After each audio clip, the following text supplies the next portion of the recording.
Eternity isn't some later time. Eternity isn't a long time. Eternity has nothing to do with time.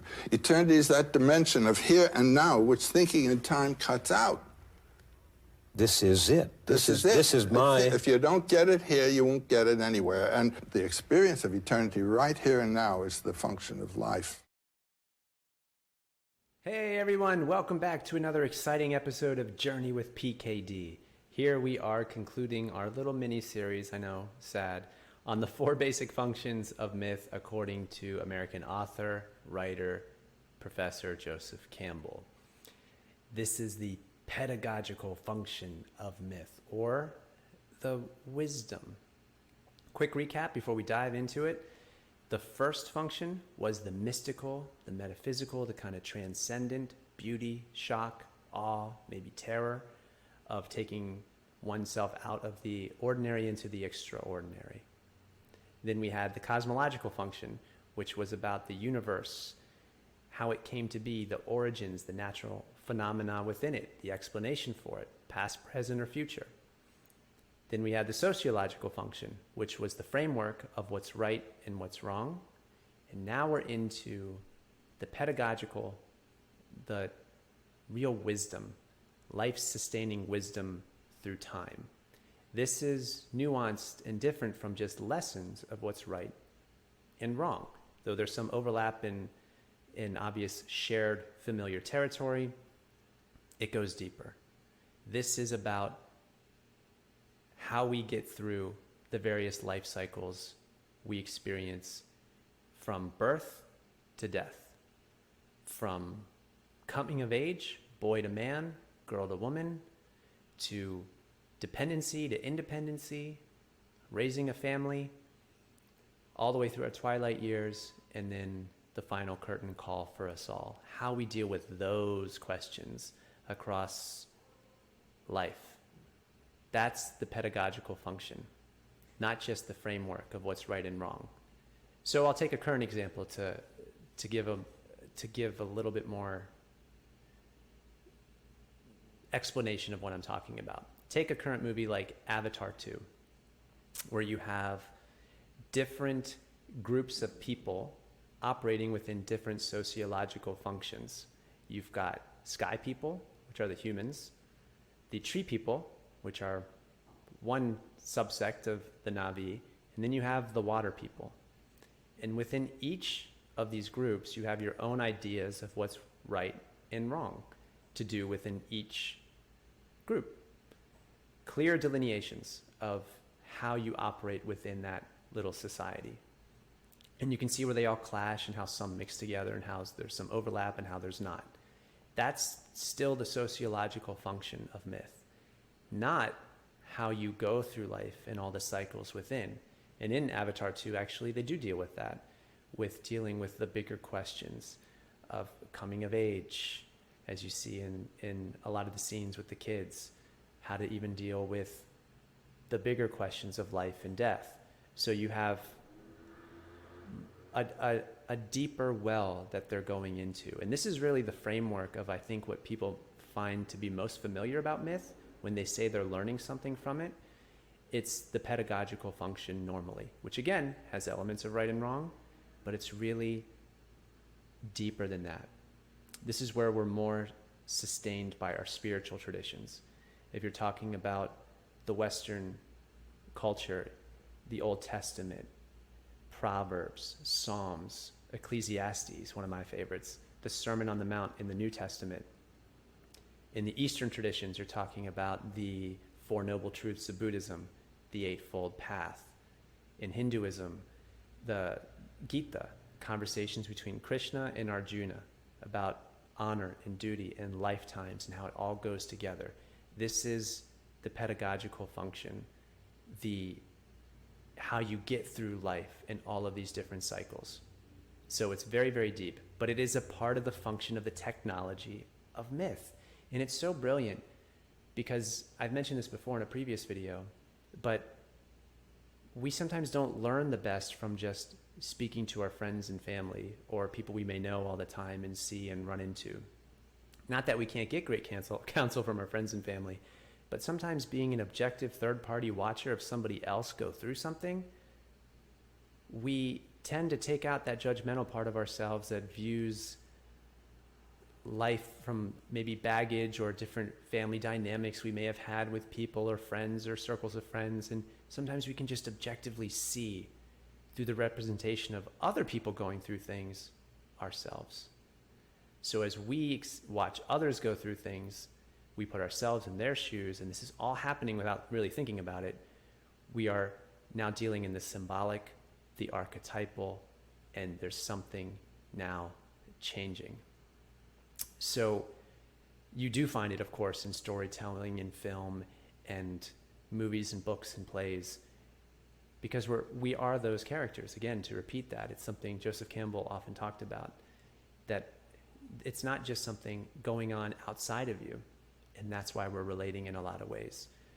So what we find now in kind of current culture is that we'll find little nuggets of the pedagogical happening in different fields. This is kind of how I would describe it, of places within society.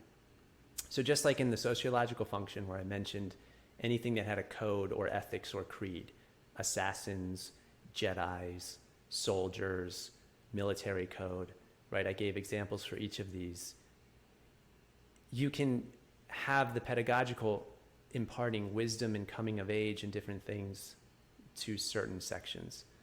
So you can take John Hughes, one of the great American film directors, may he rest in peace, who gave us movies like 16 Candles, Breakfast Club, Ferris Bueller's Day Off, Planes, Trains, and Automobiles. He normally dealt with the dysfunction of families and growing up in general, how we get through those crazy hormonal times and what happens when we want to grow older, in a sense, and how we do that at those important pivotal times in our lives. That's that boy to manhood, girl to womanhood. You have that function at play. You can take something really serious, dealing with more tragic elements or death, in movies like Patch Adams, where you have this, which I love, by the way, the dealing with the harder questions, even kids having cancer, facing terminal illness, and how you keep your humanity, maybe even your humor, with this boldly facing such of the hardest questions with this light, with its opposite, and how you do that. And in the movie, somebody commits suicide, and you see how your hope deals with that. Does it get diminished? How do you deal with something like that? This is all part of the pedagogical, the teaching aspect, the wisdom, which is very different than knowledge. Knowledge can be just book learned, intellectually understood. Again, the right and wrong, don't steal. But when you apply it to life, how does it work in different situations and circumstances? That's a different aspect. That's something else you're talking about. Some people even say wisdom is an actual spirit, the Holy Spirit. It's something that we should be in contact with because we're not smart enough to figure these things out. So there's different ways to view wisdom, but it is important to note it is different than knowledge. And myth really deals with that intangible quality and has that ability to convey it through its technology, through its actual device, and serving this function. Star Wars, Empire Strikes Back, has one of the best scenes for this, I find. And it's the scene where Luke is learning from Yoda, and he goes into the cave. And right here you have, so much going on. But Luke is, all of a sudden he feels something is happening. So here's the mystical function of myth, right? This quality, something different is happening, so we should be aware. He starts to sense that he's cold. And he knows he's in training. He's just been kind of working out. And he knows he has to go somewhere. And Yoda tells him, your weapons, you will not need them, as he puts them on, because that's his first instinct, is to be on guard. And his master, his mentor, the archetypal representation of impartation of knowledge and wisdom, he's telling him, don't take your weapons. And Luke does is he feels he has to. And he goes down into the cave. He sees Darth Vader, and he pulls out his lightsaber, cuts off his head, and he sees himself in Darth Vader's helmet when the clears. And there's so much going on there. Number one, you're dealing in the mystical now, because what's happening? Is this in his mind? Is this something projected? He's on another planet, and he's going through this experience. So he's being transported to another place where he's learning something. He disregards authority. He disregards the archetypal mentor in Yoda who says, your weapons, you will not need them. Disregards it. Goes anyway, puts them on. Puts on his lightsaber. And then when he takes out Vader, he sees himself. And there's so many different ways you could take that. I've always loved to take that he thought evil was outside of him. It's really within him. The choices he will make can help him become Vader. He doesn't know at this point either yet that that's his father. So that adds a whole nother element. There's a lot of foreshadowing going on. But you have a lot happening. And here we can see ourselves. Because you'd like to think, oh, I always make the right and correct decision, right? I would listen to a mentor like Yoda if Yoda was training me. No, we don't. This is just true of life. We don't do that. And so we mess up. And myth has this ability to show us what happens when you do mess up. That's just as important sometimes as getting it right. And this is the wisdom element.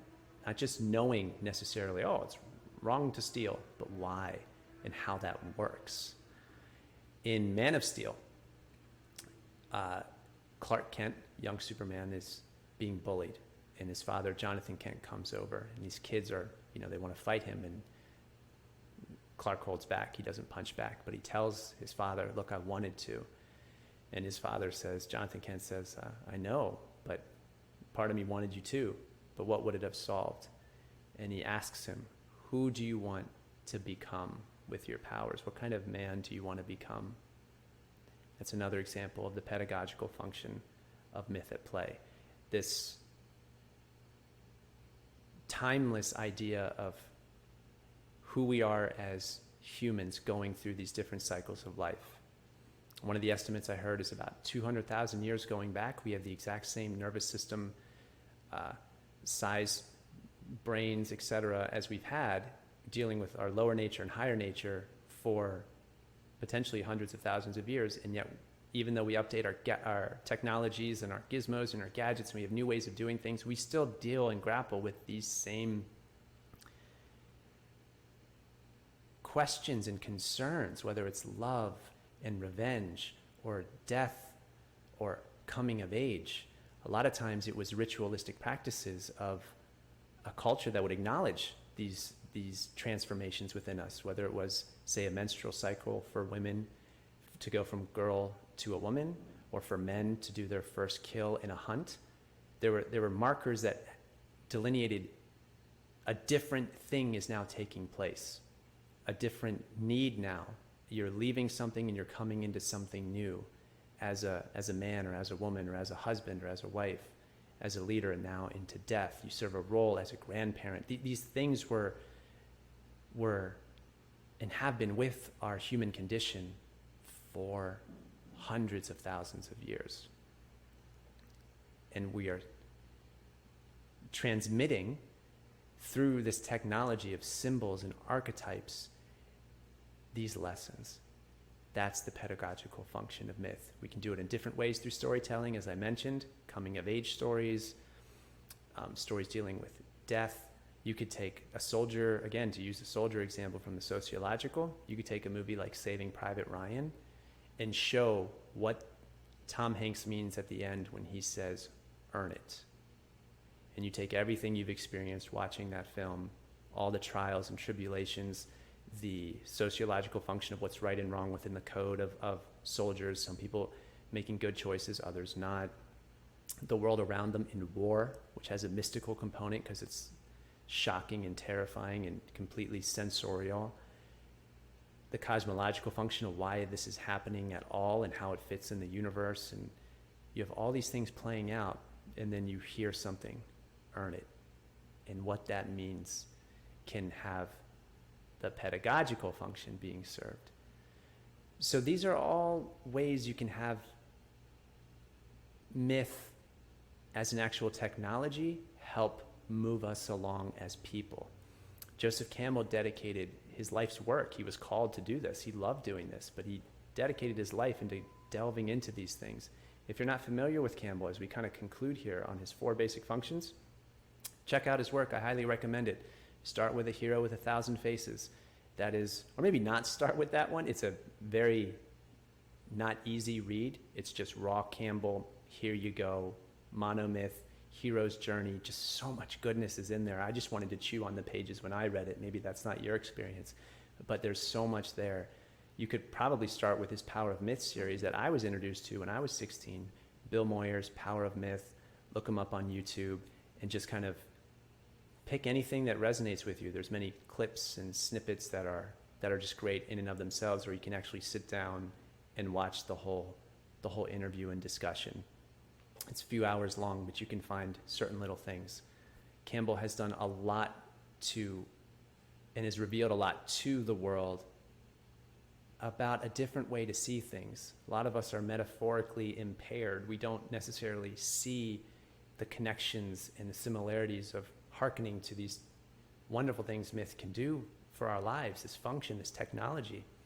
But once we start to have the eyes to see and train ourselves a little bit and the ears to hear, we start to see it. Remember, pedagogically too, as happens with Neo, we all fall the first time. No one ever makes the first jump, right? That's Luke making mistakes or Neo making mistakes. Even as we approach myth, we don't always see it the right way, but we can. So I highly recommend that you check out Campbell's work in general and see how it might affect you. Also, as we go through this year and more videos, these are themes I'm going to be constantly referring back to and looking into, especially these 4 functions, which really help put these thoughts together, and I think can be wonderfully beneficial to conversing on this topic and other topics too. So like, subscribe, and share, everybody. It really does help. I am having an absolute blast doing these. I hope you're enjoying it. Hope you're learning something from it and having a good time. So share it with friends and family, and comment below. Keep the community going. It's something I'm very pleased to do, and something I enjoy a lot. And to conclude, as always, everybody, wherever you are, take care, Godspeed, and hopefully you are enjoying your journey. Peace. People say that what we're all seeking is a meaning for life. I don't think that's what we're really seeking. I think what we're seeking is an experience of being alive, so that the life experiences that we have on the purely physical plane will have resonances within that are those of our own innermost being and reality. And so that we actually feel the rapture of being alive. That's what it's all finally about, and that's what these clues help us to find within ourselves. Myths are clues? Myths are clues to the spiritual. People say that what we're all seeking is a meaning for life.